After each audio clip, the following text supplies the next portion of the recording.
Well, India and European Union are all set to sign an FTA that is going to be historic, and in fact, as per European Union, it's going to be the mother of all deals. We've spoken to several ambassadors from Germany to Italy to Malta, but somebody who's not part of this entire arrangement but certainly has an important role with India, that is Norway. And joining us right now exclusively here on NDTV is the Norwegian ambassador, May-Elin Stener. Thank you very much, Ambassador, for joining us. Let me begin by asking you about your opinion on the India-EU FTA that's likely to be signed. Could that also build a positive momentum on India-Norway trade? Well, thank you for having me, firstly.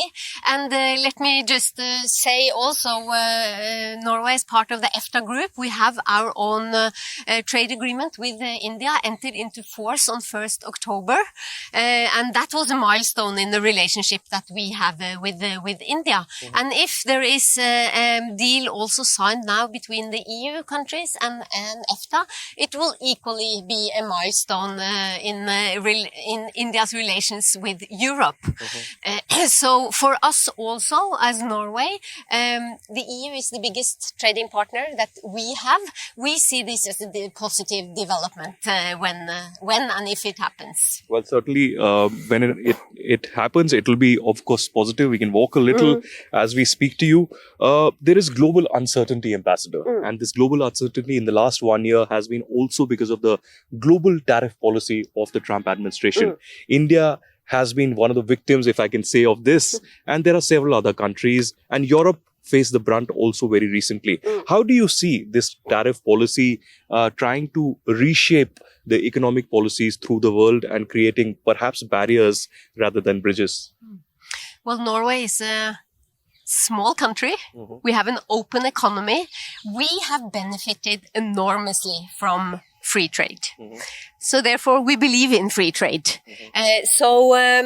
We will continue supporting a rules-based multilateral order. We will continue also to support multilateral rules-based trade. And we really believe that dismantling trade barriers is not the answer. We believe in raising them. And that is also why we think the trade treaty between the EFTA countries and Norway and India is a milestone that we will also adhere to. Well, certainly, I've been speaking to European ambassadors, and this is one thing that is common, that they are actually signaling that free trade is the way forward and not creating barriers. And staying with the tariffs and Donald Trump, let me ask you about Norway's kind of a diplomatic spat, if I can say, with the US President Donald Trump. He's not very happy that you haven't given him the Nobel Prize. What does Norway say about it? Could you clarify for the viewers that why he didn't get the Nobel Prize, or whether the government really has a role to play in giving the Nobel Prize? Well, what I can clarify is that the government does not have a role to play. The Norwegian Nobel Committee, they are an independent body. They're separate from the Norwegian government. And this committee is responsible for selecting the Nobel Peace Prize. These decisions are made without any interference from the Norwegian government or any other in Norway. We are aiming for it to be an international prize, and that's what it is based on. All right, you are clarifying, and that's a very important message. But recently, we've seen a lot of, statements coming from your leadership and from the US administration also, particularly on the issue of Greenland. And that's a very, very emotional issue for most of the countries in the European Union as well. How do you react to that? The Greenland kind of statements coming in to annex it, to capture it, use military force. Although recently at Davos, President Trump said that military force will not be used, but negotiations are still underway. Does this threaten Europe and many other countries who are supporting Greenland? Well, Norway's position on Greenland is clear. Greenland is part of the Kingdom of Denmark, and we support the Kingdom of Denmark on this matter. So we also support NATO. We are founding members of NATO, and there is a need to look at security issues in the Arctic, and we are part of that. All right. Moving on from the controversial issues to back home, on India-Norway ties recently. There is obviously the AI summit that is being looked towards. This will be in the middle of the next month in 2026. Is Norway also looking to participate in the AI summit? It was held in France last year, where the Prime Minister also participated. What kind of a participation from Norway could we see in the AI summit? Well, we think it's a great development. We really support India in having the AI summit, and we also support the goals of trying to democratize AI, and having those discussions at this level is very important. And I really look forward also to receiving our Minister for Digitalization. She will be heading a large Norwegian delegation consisting also of important business leaders from Norway. So we will definitely be part of this. Well, that's a positive thing to hear, Ambassador, that the AI summit we are told that more than 100 countries will be there and Norway will be an important part of it. Can I also ask you, another conflict that's been brewing, that's been in Gaza.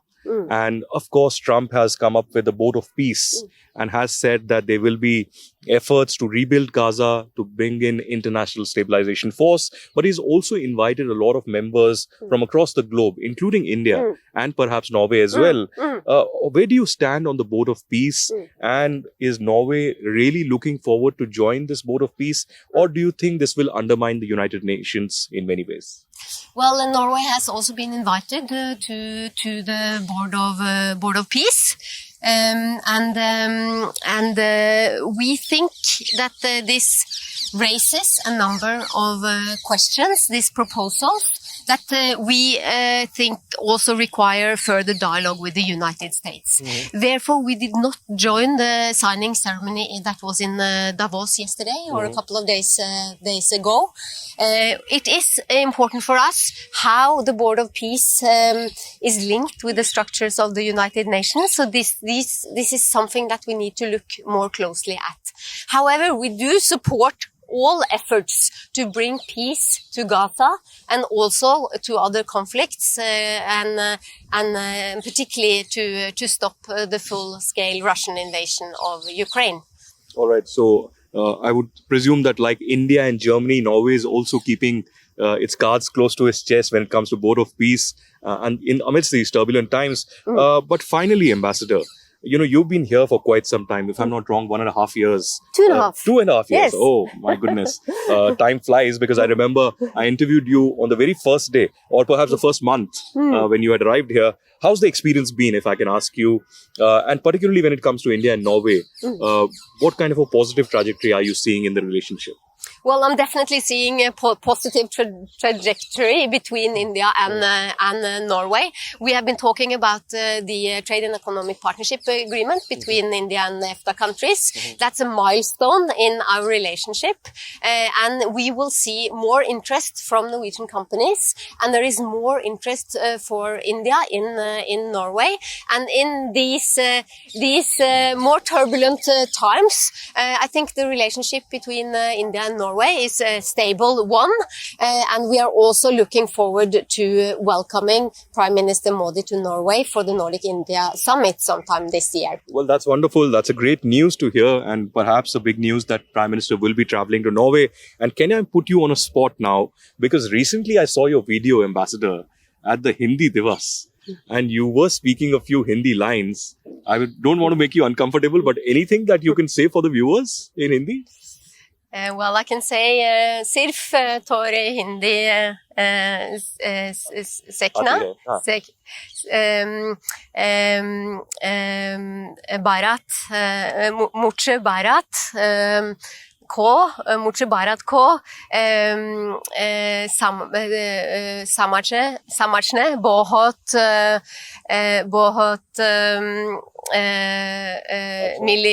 Madad Mili Hai. Oh, that's incredible. That's really incredible. I respect the fact I had not asked you to speak in Hindi and I put you on a spot, but you still spoke. Thank you very much, Ambassador. Such a pleasure to have you always and in this beautiful residence of the Norwegian ambassador. Thank you. So that was the Norwegian ambassador speaking to NDTV about the global turbulence, but also on the India-EU FTA that's going to be signed. But finally, India and Norway creating new strides, and Prime Minister Narendra Modi looking forward to visit Norway in the next few months for the India-Nordic Summit. Reporting from New Delhi, this is Aditya Kaul for NDTV.